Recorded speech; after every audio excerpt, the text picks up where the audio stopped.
Good morning, children. How are you all? Hope well, and so do I.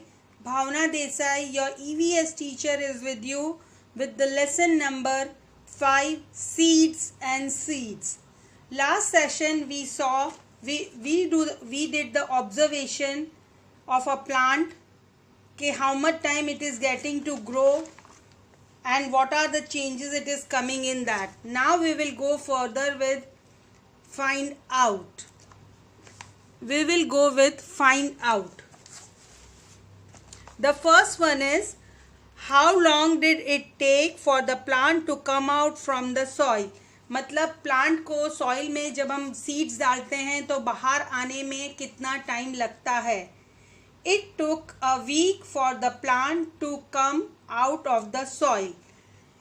Almost approximate एक week जैसा हम soil में seed डालते हैं और उसको वाटर डाल के रखते हैं तो एक वीक के बाद प्लांट बाहर आना शुरू हो जाता है.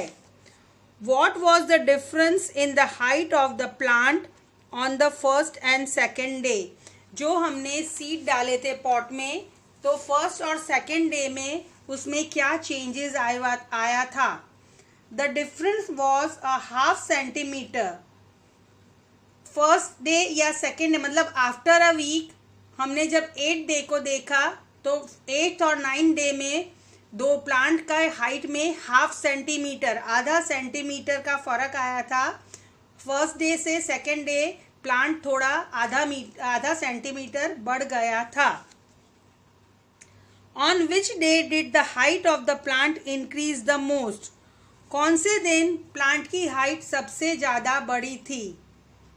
ऑन डे 4th मतलब प्लांट करने के बाद 8 नहीं 9th नहीं 10 11th था. 11th डे को प्लांट की हाइट सबसे ज़्यादा बढ़ी थी.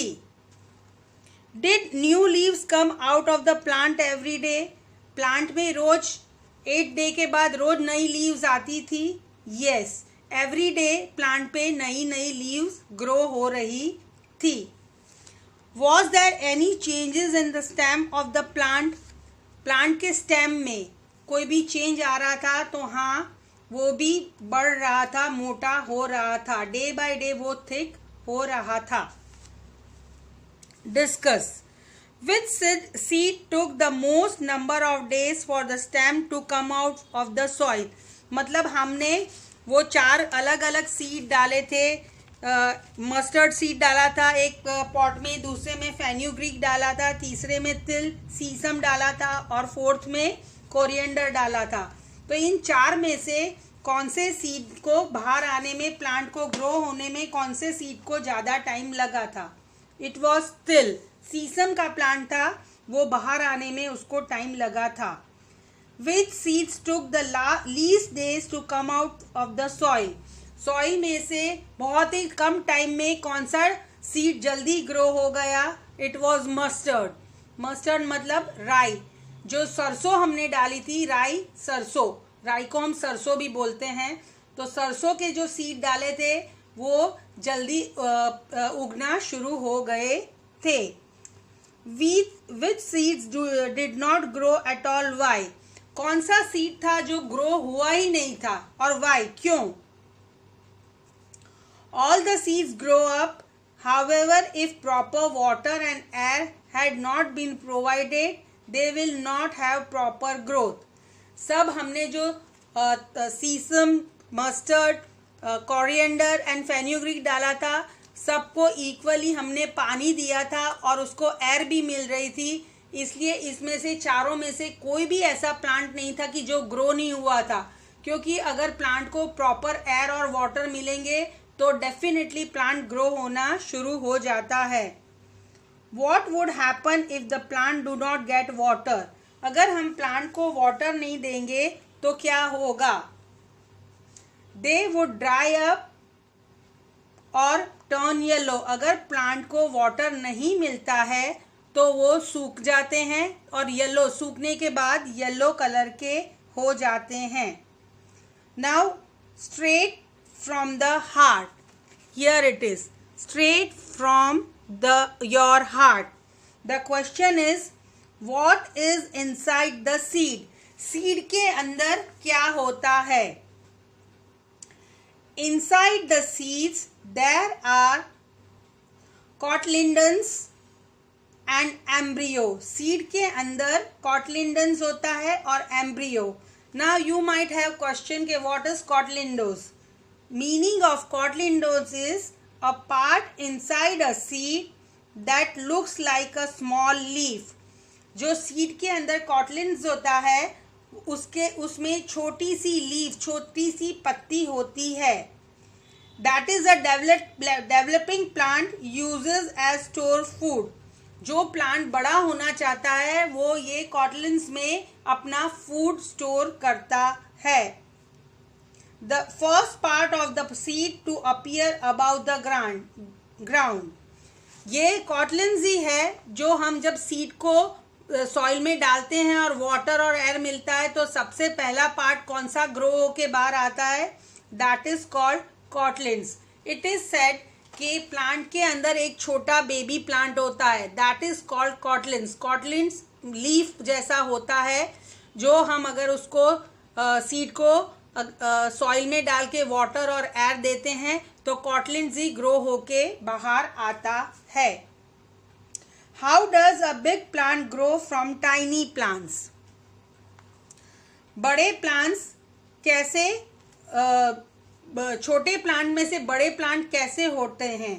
That we have to see. The seeds absorb water and nutrients from the ground and grow into a big plant. जब हम प्लांट करते हैं कोई भी सीड को और उसको वाटर प्रॉपरली देते हैं और एयर मिलता है तो उसको सीड को न्यूट्रिएंट्स और वाटर से वो ग्रो होने लगता है और धीरे धीरे बड़ा होने लगता है। Find out, do some plants grow without seed? क्या कोई भी प्लांट सीड के बिना ग्रो हो सकता है?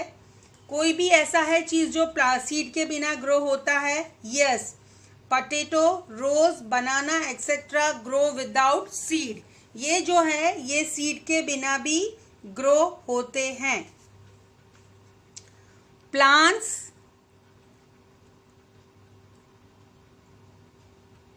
प्लांट्स विच हंट, मतलब प्लांट जो हंट करता है, जैसे वाइल्ड एनिमल्स दूसरे एनिमल को मार के खाते हैं ना, वैसे प्लांट भी किसी को हंट करता है, मारता है। There are some plants which trap and eat frogs, insects and even mice.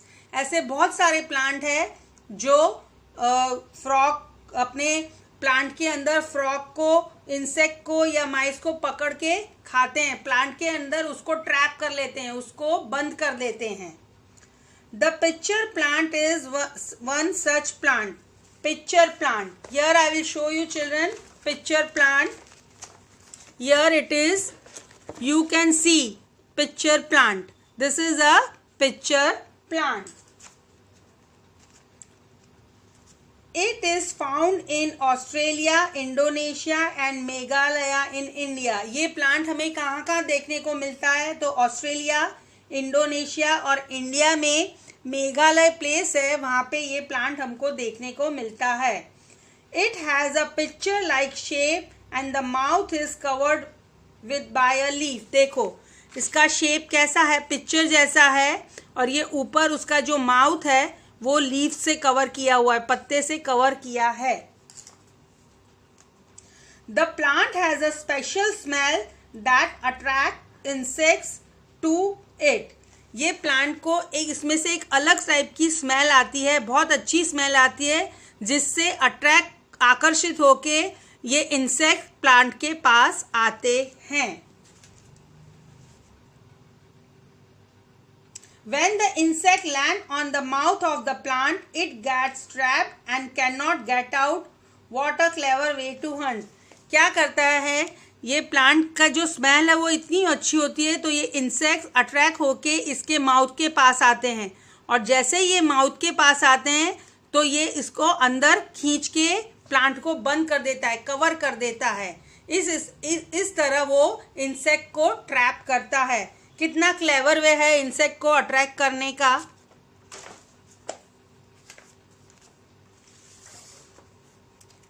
So many seeds. There are many types of seeds. Collect as many as you can and now observe these seeds carefully. That is in shape, size, colors and texture. हमारे पास food grain के कितने सारे seed होते हैं, plants के, flower के कितने सारे सीड्स होते हैं।